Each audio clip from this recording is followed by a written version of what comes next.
Amém? Abrimos a Bíblia então em Deuteronômio, capítulo 5. E vamos perceber, acredito, porque é que é tão boa esta comunhão e porque é que ela é importante. Porque é que temos que pedir que haja sempre esta comunhão entre nós. Vamos ler o versículo 16. Deuteronômio, capítulo 5, o versículo 16.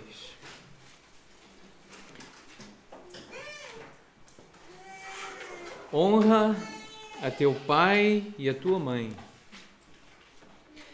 como o Senhor teu Deus te ordenou,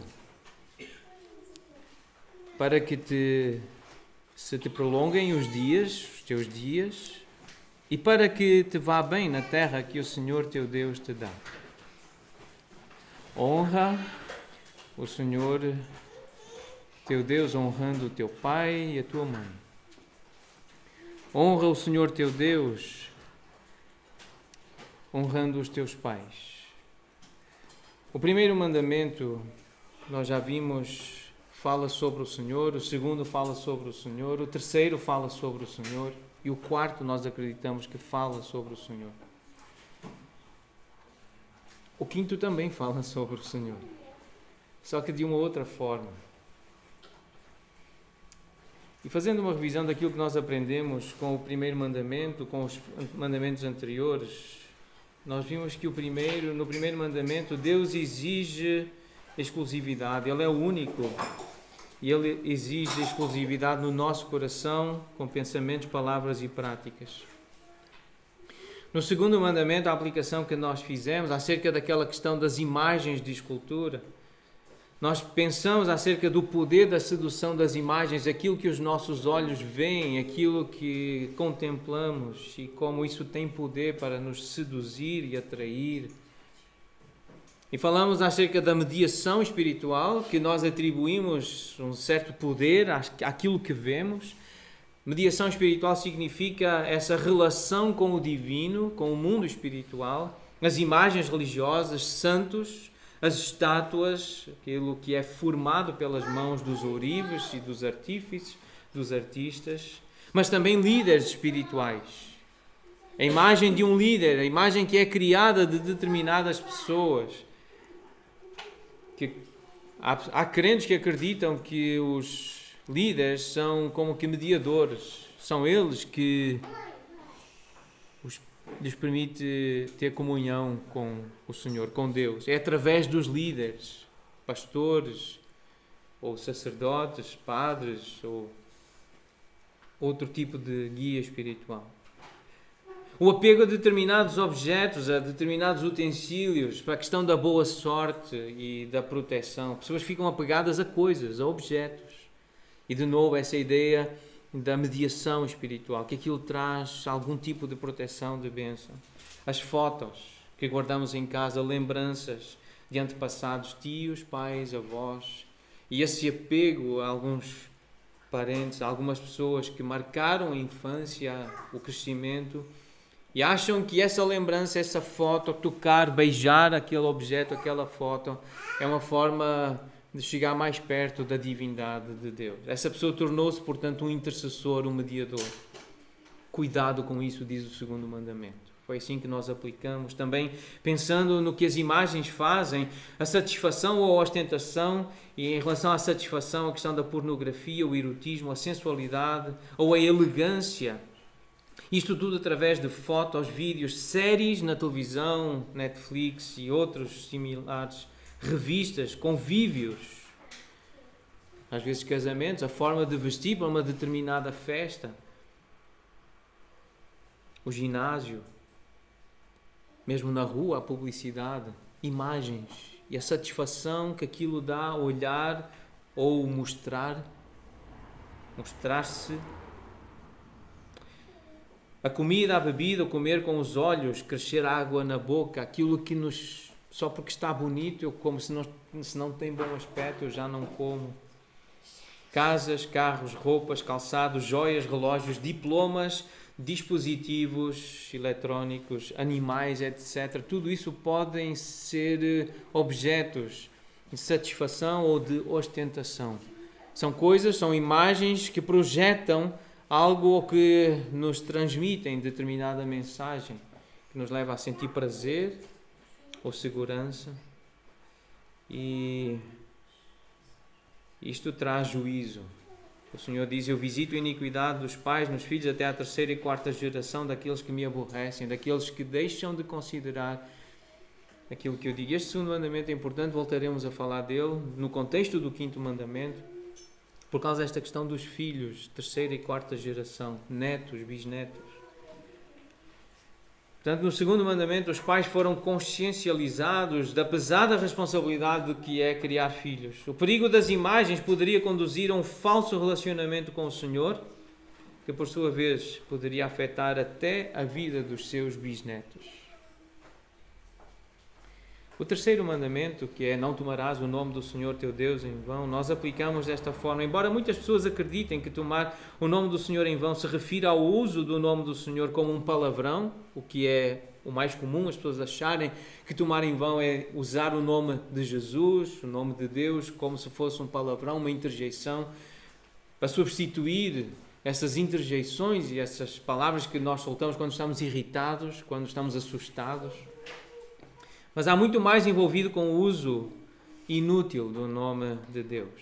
A ideia da profanidade, uma profanação, o que isso significa. E no seu sentido mais antigo, profanação refere-se à falta de respeito por coisas consideradas sagradas, que devem estar separadas.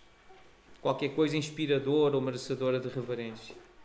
Refere-se ao tipo de comportamento que mostra desrespeito ou que causa uma ofensa religiosa. Portanto, há um sentido maior em que as pessoas hoje podem tomar o nome do Senhor em vão. Aqueles que nomeiam o nome de Cristo, que oram em seu nome e que tomam o seu nome como parte da sua identidade, ou seja, os cristãos, mas que deliberadamente e continuadamente desobedecem aos seus mandamentos, estão a tomar o seu nome em vão. Identificam-se com ele, dizem que são cristãos, mas desobedecem deliberadamente, sabem que estão a desobedecer e fazem-no continuadamente. Estão a tomar o nome do Senhor em vão. E quando nós assumimos o nome cristão, devemos fazê-lo com uma compreensão de tudo o que significa ser cristão. Se professamos ser cristãos, mas agimos, pensamos e falamos de maneira mundana ou profana, nós tomamos o nome do Senhor em vão. Quando apresentamos Cristo de uma forma errada, seja intencionalmente ou por ignorância da fé cristã, como proclamada na Bíblia e nas Escrituras, nós tomamos o nome do Senhor em vão. Assim como Ele é santo, o nome do Senhor é uma representação da sua glória, da sua majestade e da sua suprema divindade. E nós devemos, por isso, estimar o nome do Senhor, honrá-lo, reverenciá-lo, glorificá-lo, porque é o próprio Deus. Quando falamos do Senhor, estamos a falar do próprio Senhor, porque representa o Senhor. Deixar de fazer isso é tomar o nome do Senhor em vão. Então aquela questão da impiedade, aquele pecado intocável que nós mencionamos com base no livro que tem esse título, Pecados Intocáveis, de Jerry Bridges. Nós facilmente caímos nesse pecado e podemos ser acusados do pecado da impiedade. Não nos lembrarmos de Deus, não querermos valorizar esse nome, ou que Ele representa nas nossas vidas. Isso significa tomar o nome de Deus em vão. O quarto mandamento foi sobre o sábado, guardar o dia de sábado, e nós aplicamos nesse sentido de celebrarmos, de fazermos uma comemoração da criação e da salvação. A ideia do sábado é tomar fôlego, é descansar, é reanimar-se, e lembramos daquela oração que Paulo fez, de poder ter esse refrigério, esse ânimo de estar com irmãos para encorajar, para haver satisfação, para haver refrigério. Então, o sábado é para estar à volta de Deus e das coisas de Deus e de pessoas de Deus, porque é isso que traz verdadeira vida, verdadeiro ânimo, refrigério e satisfação. São pessoas que aprendem a amar altruisticamente, generosamente. São essas pessoas que nos fazem sentir verdadeiramente amados. E só com Deus é que se pode aprender a amar assim. É só num contexto destes, de comunhão assim, é que podemos realmente sentir esse refrigério, esse ânimo, essa satisfação. O domingo deve ser, para nós, o melhor dia da semana. Quando estamos todos juntos. Devemos ter essa expectativa de estarmos juntos para que haja esta alegria. Mas pode ser na segunda-feira. Foi isso que aprendemos com as Escrituras. Não tem que ser no 7º dia, não tem que ser no 1º, pode ser no 2º ou no 3º. A liberdade que agora nós temos por meio da fé em Jesus Cristo permite-nos descansar ou adorar o Senhor em qualquer dia que nós desejemos, desde que não estejamos a julgar os outros, os nossos irmãos nesta matéria, ou a usar a observância de um determinado dia como meio para ganhar a justiça, achando que é por causa de guardar determinado dia que nós vamos ser declarados justos diante do Senhor. Há alguns que se dizem cristãos que acreditam dessa forma. Isso é uma heresia, isso é um ataque à verdade bíblica e à fé cristã. Ninguém é salvo porque guarda determinado dia da semana. Isso não é o que a Bíblia diz, não é o que Jesus ensina. Com certeza que a observância do Shabat, do sábado, como alguns crentes fazem, inspirados no modelo judeu, pode ser uma honra para Deus. Guardar o domingo pode ser uma forma de honrar o Senhor. Pode ser. E pode ser muito benéfica para os seus filhos, mas não a vemos como uma exigência para aqueles que estão em Cristo. Os primeiros 4 mandamentos, portanto, dizem respeito à relação Deus-homem, e sem um relacionamento adequado com Deus é impossível haver um relacionamento adequado entre os homens. Então, todos os outros mandamentos têm a ver com Deus, porque se nós dizemos que amamos a Deus, mas não amamos as pessoas, nós somos mentirosos. Então, honrar o pai e a mãe tem tudo a ver com honrar o Senhor. Tem tudo a ver com o nosso relacionamento com Deus. O nosso relacionamento com os nossos pais ou com os nossos filhos depende de como nós nos relacionamos com Deus. Então é isso que nós vamos ver no 5º mandamento e, à luz das Escrituras e outros textos, trazer luz a esta ideia de honrar pai e mãe, que foi dito pela primeira vez ao povo em Êxodo. Está registado quando a lei foi entregue ao povo pela primeira vez. É por isso que aparece essa expressão aí no versículo 16, como o Senhor teu Deus te ordenou, porque é uma referência àquilo que já tinha acontecido lá no Monte Sinai, em que Deus deu esta palavra a Moisés: honra teu pai e tua mãe, para que se prolonguem os teus dias na terra que o Senhor teu Deus te dá. Então Deuteronômio aqui acrescenta para que te vá bem. É uma linguagem típica deste livro. É só aqui que aparece em Deuteronômio esta expressão, para que te vá bem. Então algumas vezes aparece em Deuteronômio no capítulo 4, versículo 40, que é um bom resumo do que significa a lei, os 10 mandamentos. Guarda os estatutos, os mandamentos que hoje te ordeno, para que te vá bem. A ti e a teus filhos depois de ti, para que prolongues os dias na terra que o Senhor teu Deus te dá para todo o sempre. Depois no capítulo 19, acerca de alguém que tinha um assassinato. A história de um assassinato, aquela questão das cidades de refúgio, e se alguém fosse declarado culpado, deveria ser punido com morte. E, portanto, essa pessoa teria que ser executada, teria que ser morta, exterminada, para que houvesse bênção, para que te vá bem. Nós já vamos ver alguns sinónimos dessa expressão.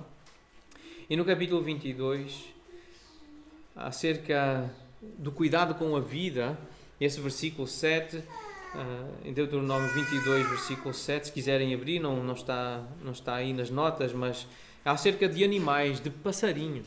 Deus aqui preocupado com pássaros. Já tinha falado sobre árvores aqui em Deuteronômio, agora está a falar sobre passarinhos. Se alguém encontra um ninho, a mãe e os filhotes, deve deixar a mãe ir. A preocupação de Deus com a vida. Pode ficar com os filhotes, mas deixa a mãe ir, para que te vá bem, para que fiques bem, para que tenhas sucesso. É o que essa expressão significa. E então em Efésios 6, Paulo, ao citar este texto, ele acrescenta esta expressão. Ele, em vez de citar Êxodo, ele cita Deuteronômio, a ensinar a igreja, a ensinar os pais acerca dos filhos, ele cita Deuteronômio e inclui esta expressão para que te vá bem. E o Senhor Jesus diz isto de outra forma. Ao lembrar deste mandamento, em Mateus 19, ele diz àquele jovem que lhe perguntou o que fazer para ter a vida.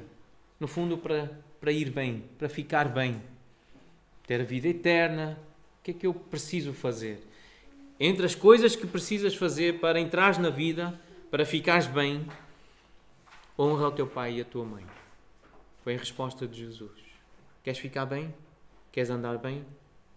Honra o teu pai e a tua mãe. Para que te corra tudo bem, para que sejas bem sucedido. É importante este mandamento para Jesus, não é? Não foi o único que ele citou. Ele fez um resumo da lei, mas ele citou literalmente este mandamento, o 5º mandamento. Então, o que significa a expressão honra? Que aparece logo no início aqui deste versículo. Honra o teu pai e a tua mãe.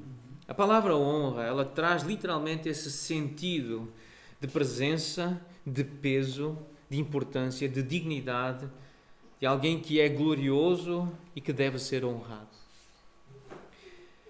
E um salmo que traz, um versículo nos salmos, um exemplo nos salmos de alguém que quer honrar o Senhor, usando esse mesmo verbo, essa mesma palavra.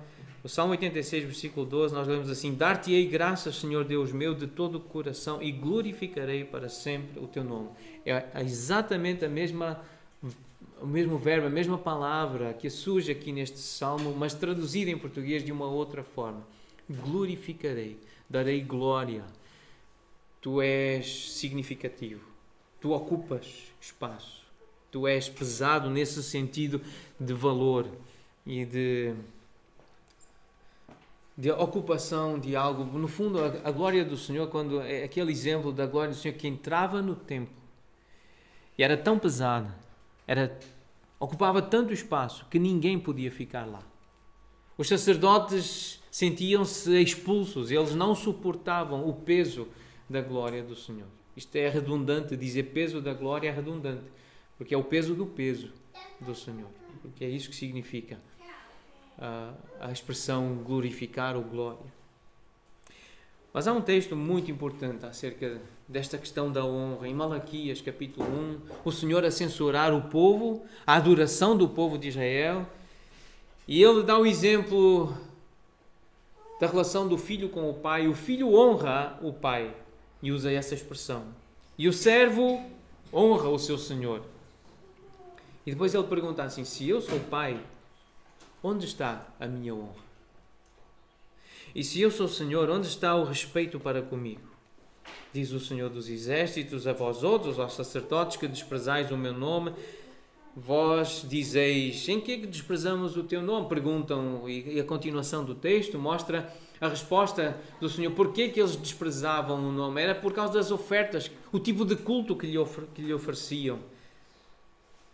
Ofereciam pão imundo, consideravam a mesa do Senhor desprezível, ou seja, as coisas do Senhor eles não tratavam com dignidade, traziam animais cegos, coxos, doentes, e o Senhor via.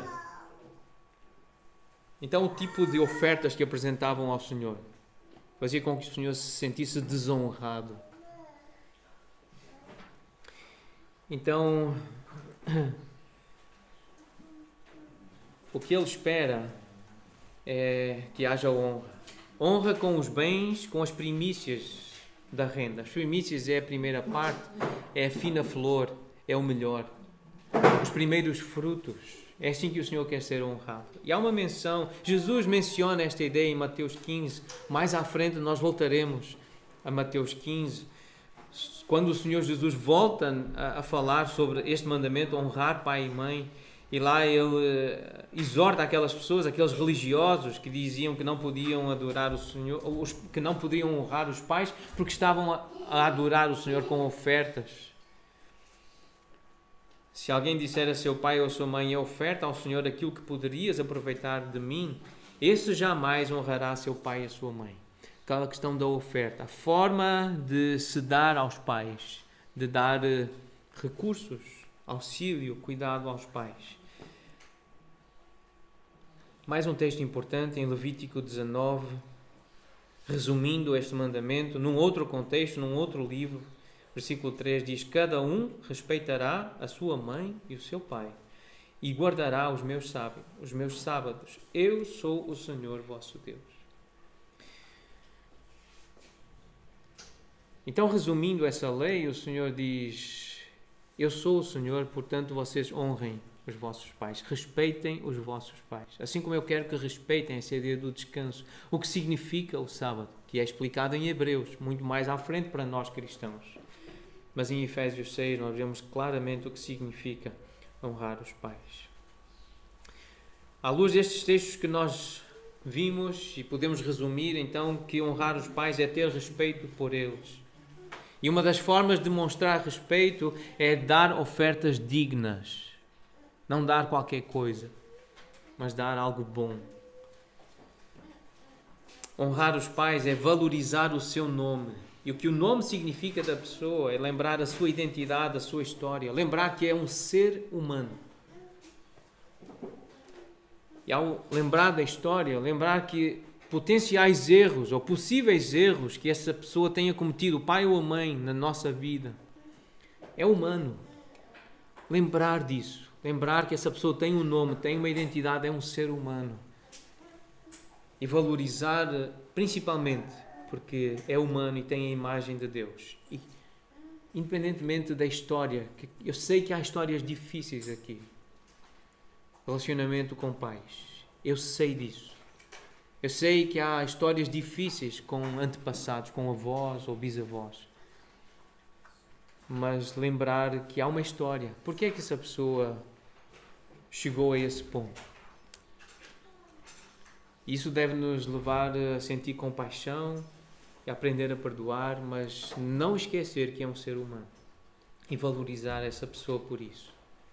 E por fim, honrar os pais é considerá-los importantes. É desenvolver apreço. É aprender a apreciar o pai e a mãe. E os filhos precisam fazer isso. Se querem honrar a Deus, o filho, a filha precisa aprender a apreciar o pai e a mãe que tem. Olhando agora para este versículo na perspectiva da tradução grega, abre-nos algumas janelas para o Novo Testamento. Nós sabemos então que há uma tradução grega do Antigo Testamento, que foi escrita em hebraico.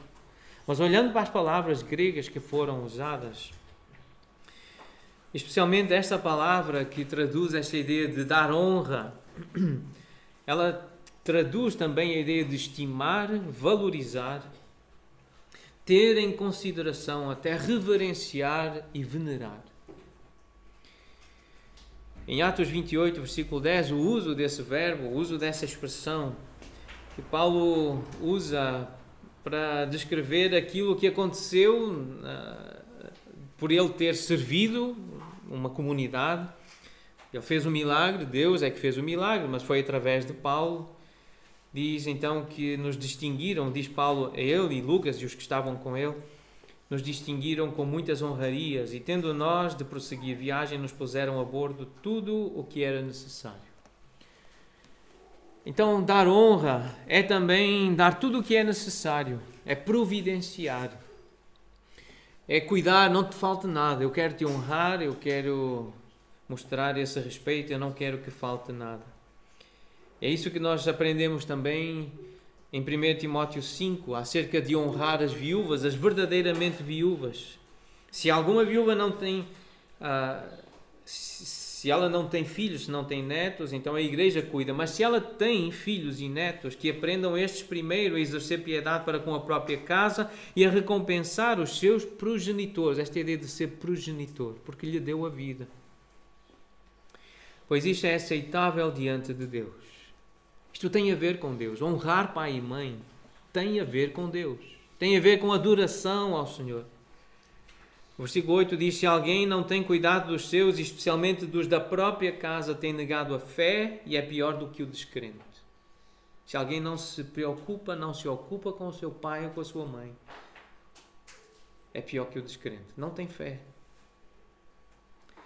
Esta ideia de de cuidar. No versículo 16, se alguma crente tem viúvas em sua família, socorra-as e não fique sobrecarregada a igreja, para que esta possa socorrer as que são verdadeiramente viúvas, não têm marido, não têm filhos, não têm ninguém, não têm uma profissão. Então esta ideia de socorrer, este verbo socorrer é servir, é evitar ou desviar de algo para a vantagem de alguém, é tornar alguém melhor, com mais vantagem, é defender, é ajudar, dar assistência, aliviar, é prestar ajuda com os próprios recursos. Eu fico com menos para tu ficares com mais. Isto é socorrer, é levar socorro. E ainda a ideia do versículo 17, devem ser considerados merecedores de dobrados honorários os presbíteros que presidem bem, com especialidade os que se afadigam na palavra e no ensino. Então, honorários tem a ver com honrar. E se alguém se dedica ao ensino, à educação, essa pessoa deve ser honrada. Ela deve ser estimada, deve-se dar valor. Tem muito valor. Dar honra a alguém que está numa determinada posição ou que ocupa um ofício é de novo a ideia de reverência.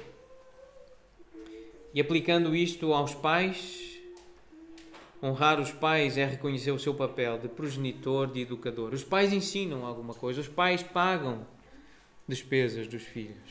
Os pais querem dar boa educação à mesa, querem ensinar bons modos, boas maneiras. Reconhecer esse papel. Honrar os pais é reconhecer que eles deram vida, foi através deles que eu vim a existir, e se eu posso pensar, se eu posso existir, é porque estas pessoas existiram antes de mim. Honrar os pais é prover o que for necessário, quando for necessário.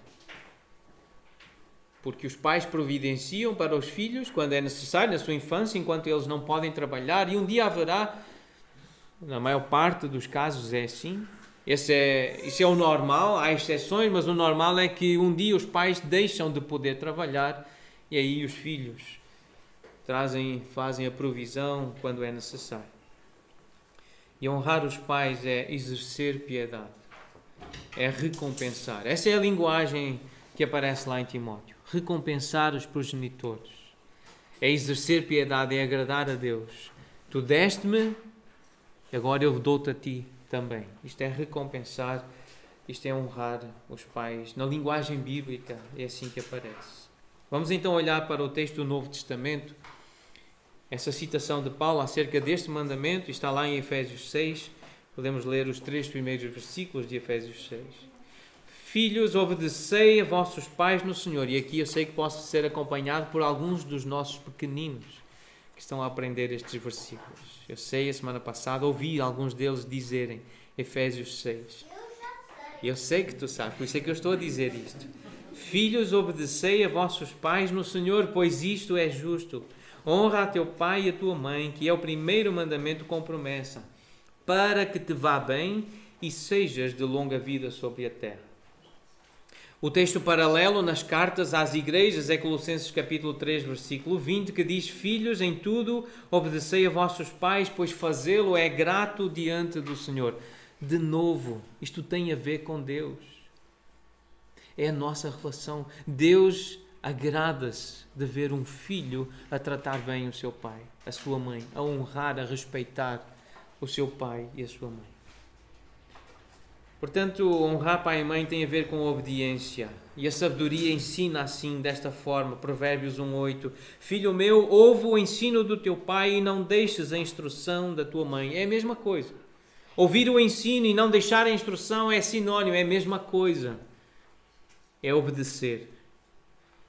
Porque se queremos honrar alguém, dando-lhe um título, como Jesus disse: por que me chamais Senhor, Senhor? Querem me honrar? Vocês querem mostrar respeito por mim e chamam-me Senhor, Senhor?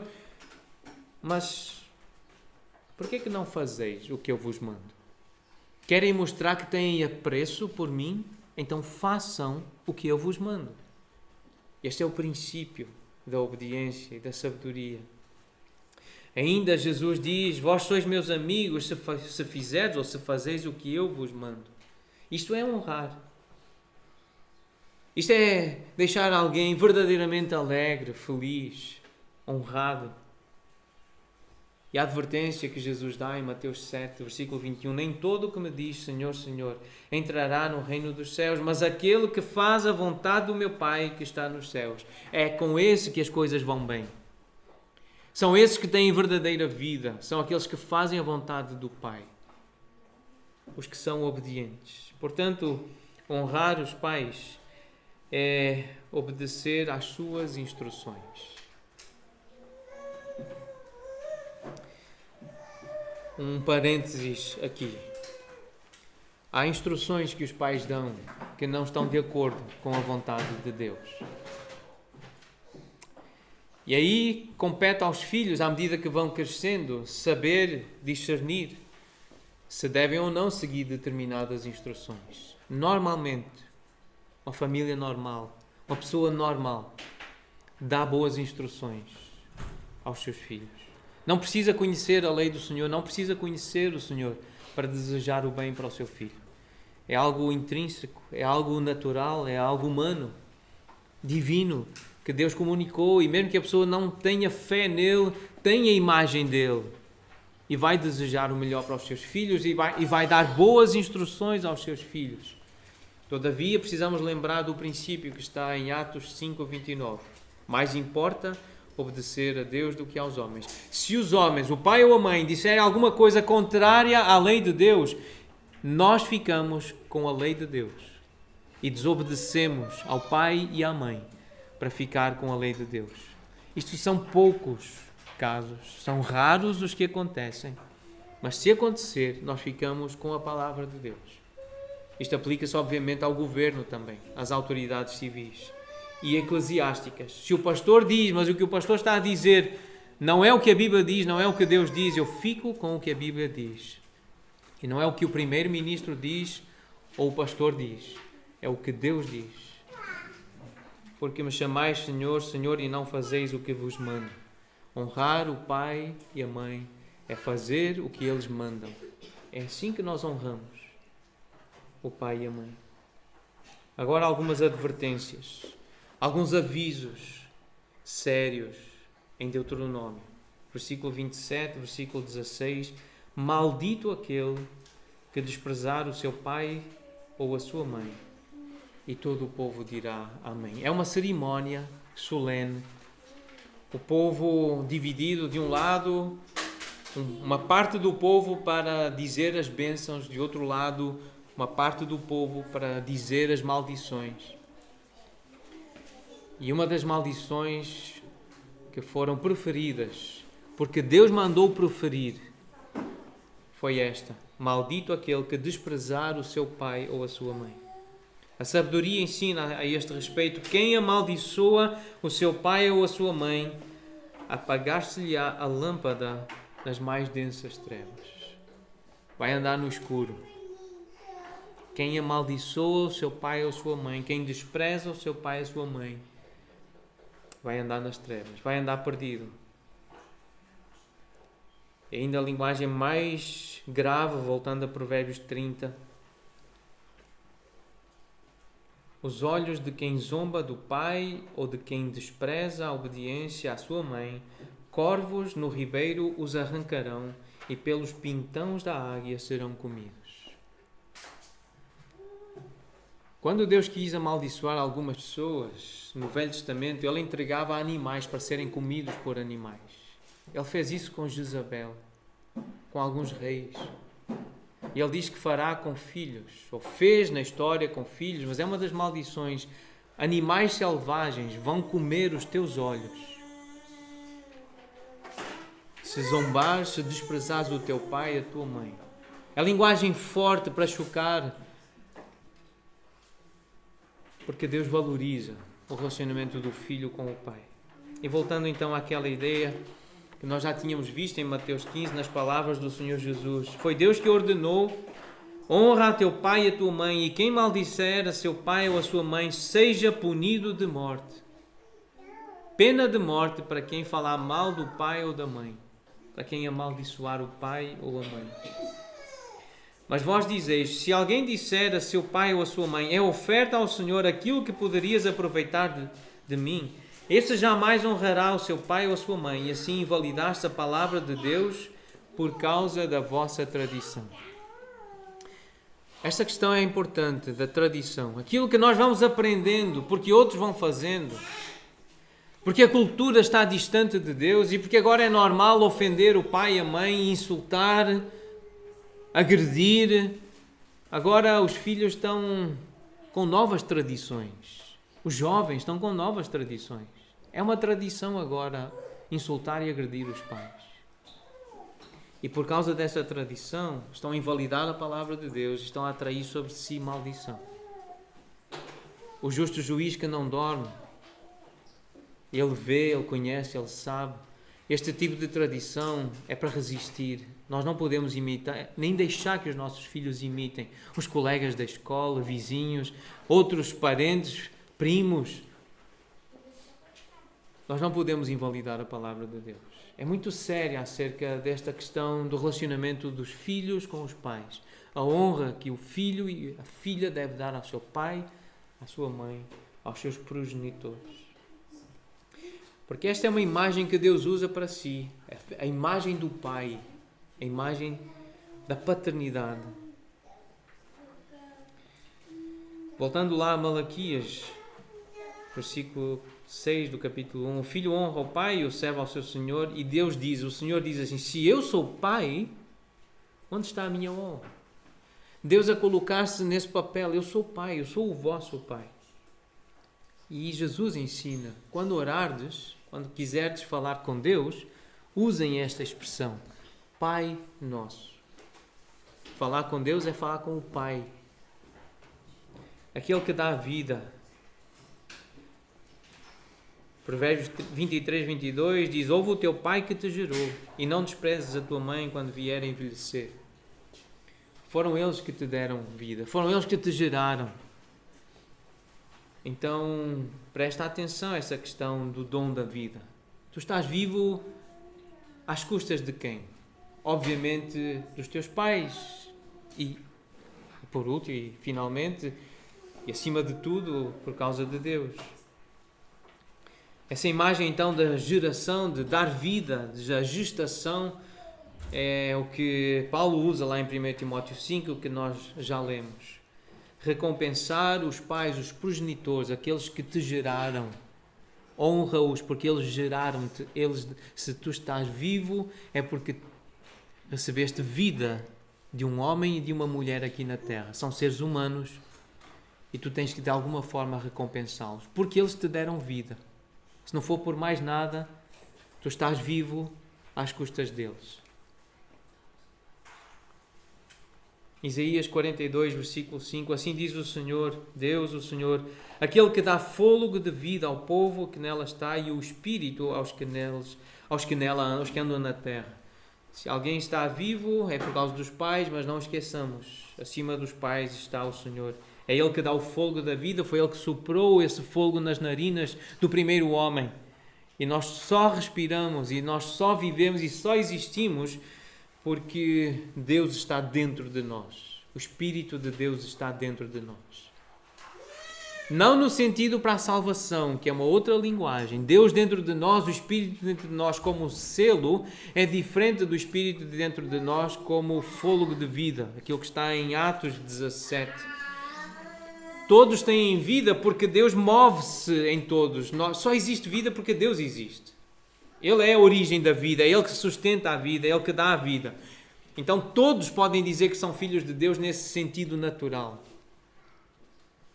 Dele somos geração, diziam os poetas gregos. E qualquer pessoa inteligente que olha para a criação sabe que somos gerados por alguém, por um ser superior. Então os poetas, os especialistas, os verdadeiramente inteligentes, os verdadeiros cientistas, sabem que a vida vem de Deus. Essa é a verdadeira ciência, esse é o verdadeiro conhecimento. Somos filhos de Deus nesse sentido. Por isso todos somos irmãos, somos humanos. Mas obviamente conhecendo a linguagem bíblica nós sabemos que é diferente a linguagem para a salvação, para a vida eterna. Mas não é disso que estamos a falar neste momento, mas é entender que se estamos vivos é porque Deus nos dá a vida. Ele é o nosso Pai, de todos nós e de todos os seres humanos. E até dos passarinhos. Por isso Ele preocupa-se com os passarinhos. Nós não devemos maltratar os animais. Mas os seres humanos são mais importantes que os animais. O pai e a mãe são mais importantes do que o professor ou a professora, o amigo.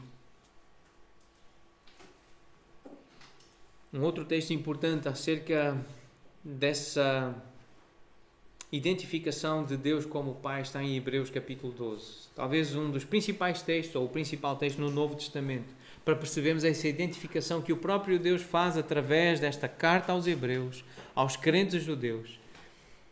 O versículo 7 diz: é para a disciplina que perseverais, Deus vos trata como filhos. Está a falar aos crentes. Ele é como Pai para vocês. Pois que filho há que o Pai não corrige? Mas se estáis sem correção, de que todos se têm tornado participantes, logo sois bastardos e não filhos. Além disso, tínhamos os nossos pais segundo a carne que nos corrigiam e os respeitávamos, porque nos corrigiam. Que interessante. Nós respeitamos aqueles que nos corrigem. Esta é a linguagem bíblica, é a descrição, é o natural. É isso que os filhos mais velhos, adultos, dizem: que bom que o meu pai me corrigiu. Os que não foram corrigidos na sua infância e na adolescência desprezam os seus pais. Não têm respeito pelos seus pais. Não havemos de estar em muito maior submissão ao Pai espiritual e então viveremos? Pois eles nos corrigiam por pouco tempo, segundo melhor lhes parecia. Deus, porém, nos disciplina para aproveitamento, a fim de sermos participantes da sua santidade. Para sermos mais parecidos com Deus, nós temos que entender esta relação de pais e filhos. De sermos pais como Deus quer, de sermos filhos como Deus quer. Isto é fundamental para o processo da santificação, para termos cada vez mais Deus dentro de nós e encher-nos. Então aplicamos desta forma: os pais que ensinam os filhos a dar-lhes honra, educam uma geração de homens e mulheres que honrará o Pai que está nos céus, o Pai espiritual. Portanto, os pais que ensinam os filhos a dar-lhes honra, a honrar os pais, educam uma geração de homens e mulheres que honrará o Pai que está nos céus. E há uma relação também com as autoridades. Em Levítico 19, diante das cãs te levantarás e honrarás a presença do ancião e temerás o teu Deus. Eu sou o Senhor. A ideia da pessoa idosa, que é um estatuto. A idade é um estatuto. Na Bíblia, a idade é um estatuto. Ser idoso é ter um estatuto. Um estatuto que deve ser respeitado. Só porque é ancião, só porque é idoso, só porque tem o cabelo branco. As cãs é uma referência, é sinónimo de cabelo branco. Mas representa... Os anciãos eram as autoridades do povo. As pessoas mais velhas, mais experientes, portanto, que adquiriram mais experiência e mais sabedoria, tornavam-se os líderes do povo. E deveria haver uma demonstração de respeito. Levantar-se diante de um ancião, de uma pessoa idosa, é um sinal de respeito. Em muitas culturas. E nós temos que perceber na nossa cultura quais são os sinais. Como é que nós podemos demonstrar respeito, nobreza, dignidade diante de uma pessoa que nós queremos honrar como Deus manda. Talvez não seja levantar-se, mas pode ser levantar-se. Pode ser ficar calado, falar baixo, escolher palavras gentis, amáveis, polidas, as melhores que nós conhecermos. Ir ao dicionário e procurar algumas, dicionário de sinónimos, e usar as melhores que tivermos diante de um ancião, de um idoso, de uma pessoa experiente, de um líder. Porque Deus diz através de Pedro: tratai todos com honra, amai os irmãos, temei a Deus, honrai o rei. É uma autoridade. Normalmente o rei, o presidente, é uma pessoa idosa, não é muito nova. São poucos os presidentes, os reis com pouca idade, muito poucos. Normalmente é uma pessoa experiente, uma pessoa com idade e deve ser honrada. Portanto, os pais que ensinam os filhos a dar honra às autoridades, sejam estas civis ou eclesiásticas, educam uma geração de homens e mulheres que será bem-sucedida.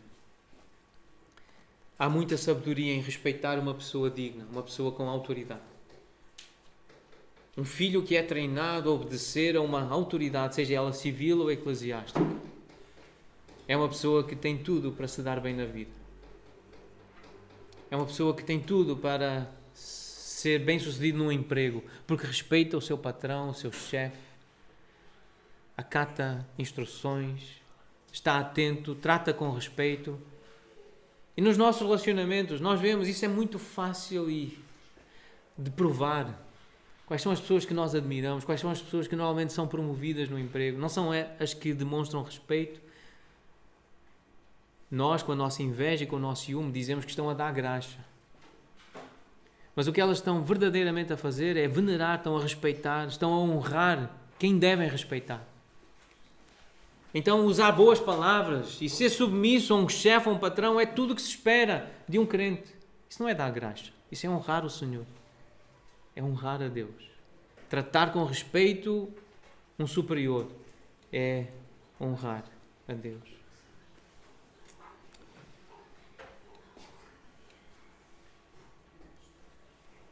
Um outro assunto, e para terminarmos, algo bem sensível e difícil. Eu falo por mim. 1 Timóteo 5. Se quiserem abrir a vossa Bíblia lá. Mas anotem este versículo. O versículo 1 diz assim: não repreendas ao homem idoso, antes exorta-o como pai. Parece sinónimo, mas não é. No grego há uma nuance. A palavra aqui para repreender é punir com palavras, é censurar, reprovar, mas é a ideia de fazer sofrer. Há uma maldade ali na repreensão, um desejo de humilhar. E por isso a sabedoria bíblica diz: não faças isso, não humilhes um idoso, mesmo que ele esteja errado, ou que esteja a agir de uma forma contrária àquela que ele disse que iria fazer. Não humilhes, não o punas com palavras. Antes, exorta-o. E no grego é a ideia que nós já conhecemos: chama para perto de ti. Aconselha, confronta, conforta. É o paracaléu, aquela ideia de fica ao lado e fala junto, fala perto. Lembra-te que és um igual. Ou chama para ser igual. Mesmo que seja superior, trata com essa igualdade como tu queres ser tratado. Trata bem. Isso significa então que os filhos também podem exortar, podem aconselhar os pais sem os desonrar. E os pais normalmente não querem ser exortados pelos filhos. Não querem ser corrigidos pelos filhos. Isso fere o orgulho de muitos homens e de algumas mulheres, principalmente homens. E de algumas culturas, principalmente a nossa portuguesa. Mas a Bíblia não está a proibir um filho de exortar o pai ou uma pessoa mais velha. E temos um exemplo muito bom acerca disto, acerca da forma como Moisés falou com Deus, em Números 14. A partir do versículo 11, disse o Senhor a Moisés: até quando me provocará este povo? E até quando não crerá em mim? A despeito de todos os sinais que fiz no meio dele. Deus estava zangado com Israel. Deus estava irado, estava impaciente já. Ele queria destruir o povo. Com pestilência o ferirei e o desertarei, e farei de ti povo maior e mais forte do que este. Eu vou acabar com eles, eu vou mandar uma peste e vou matá-los a todos. E versículo 13 então diz: respondeu Moisés ao Senhor: os egípcios não somente ouviram que com a tua força fizeste subir este povo do meio deles, Mas também o disseram aos moradores desta terra. Ouviram que tu, ó Senhor, estás no meio deste povo, que face a face, ó Senhor, lhes apareces, tua nuvem está sobre eles, e vais adiante deles numa coluna de nuvem de dia e numa coluna de fogo de noite. Se matares este povo como a um só homem, as gentes, pois, que antes ouviram a tua fama, dirão: não podendo o Senhor fazer entrar este povo na terra que lhe prometeu, com juramento os matou no deserto.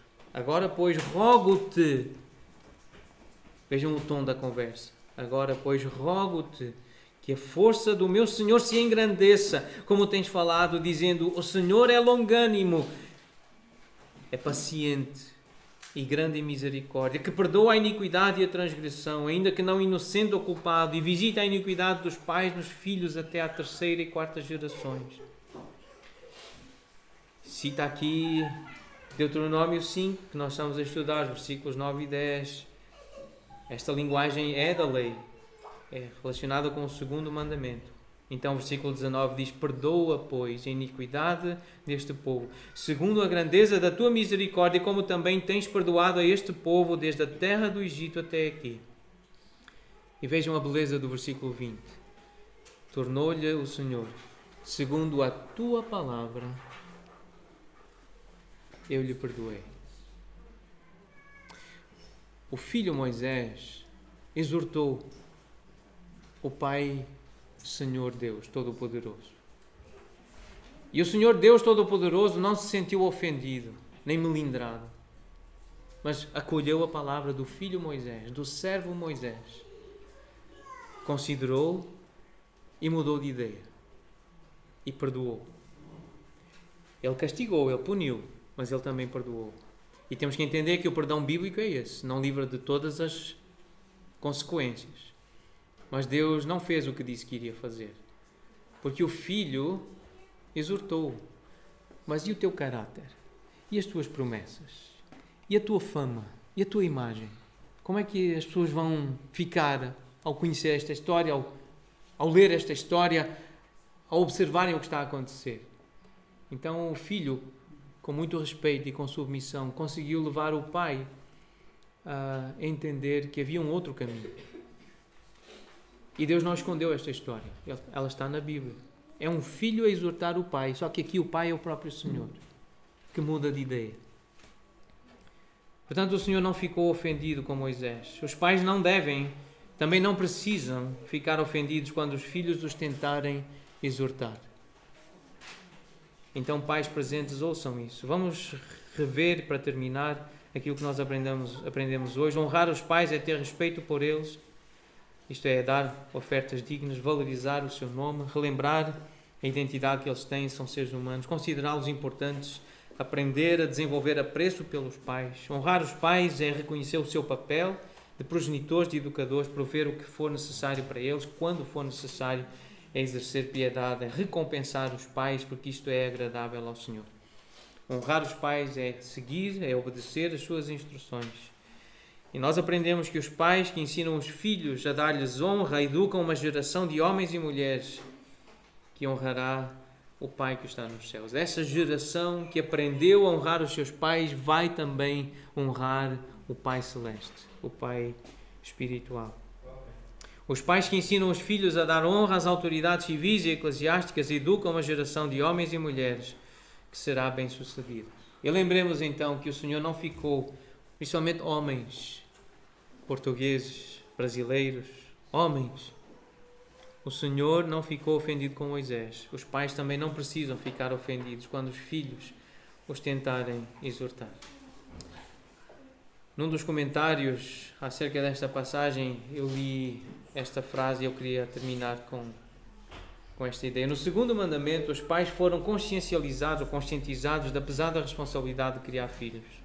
O perigo das imagens poderia conduzir a um falso relacionamento com o Senhor, que por sua vez poderia afetar até a vida dos seus bisnetos.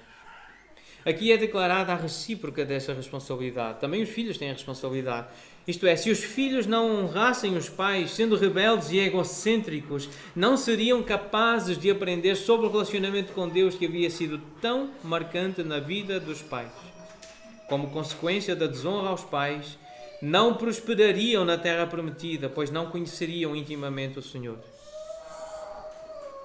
Embora a importância primária do mandamento tivesse a ver com a continuidade da aliança, um dos frutos advindos da honra aos pais seria o de prover para a família uma sólida estrutura para todo o povo. Esta é uma ideia que está na citação, não está transcrita, mas para criar uma estrutura para a família, para criar uma estrutura onde há possibilidade de ter sucesso, é preciso haver respeito pela autoridade, é preciso haver honra pelos pais. Se não houver honra, se não houver respeito, não há estrutura para haver desenvolvimento e sucesso. O cumprimento da promessa do Deus da aliança seria experimentado somente à medida que os pais ensinassem os filhos e esses os honrassem e aprendessem deles a mesma fé.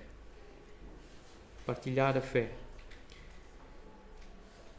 O Senhor teu Deus circuncidará o teu coração e o coração da tua descendência para amares o Senhor teu Deus de todo o teu coração e de toda a alma, de toda a tua alma, para que vivas. É isto que nós precisamos repetir, é isso que precisamos dizer, precisamos ensinar, amar o Senhor. E por fim, Deuteronômio 30, versículos 19 e 20. Os céus e a terra tomam hoje por testemunhas contra ti, que te propus a vida e a morte, a bênção e a maldição. Escolhe, pois, a vida para que vivas, tu e a tua descendência, amando o Senhor.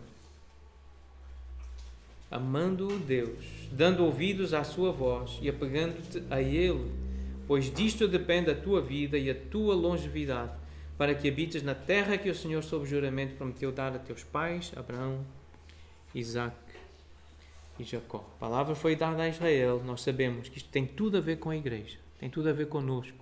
Somos o povo de Deus agora. Precisamos partilhar a nossa fé com os nossos filhos agora, para que haja estrutura, para que haja possibilidade de crescer, de se edificar, de se fortalecer, de ser bem-sucedido. É por meio de honrar a Deus, honrando os pais, que haverá esse sucesso. E por isso nós vamos cantar este amor ao nosso Pai. Nós vamos persuadir a nossa alma a amar o Pai. E por meio desta canção, deste cântico, lembrar que os nossos filhos têm pais, os que estão presentes, que podem aprender a honrá-los para um dia honrarem de forma plena ao Senhor. Começa por obedecer aos pais, respeitar os pais aqui da terra, para aprenderem a respeitar os pais, o Pai espiritual, o Pai dos céus.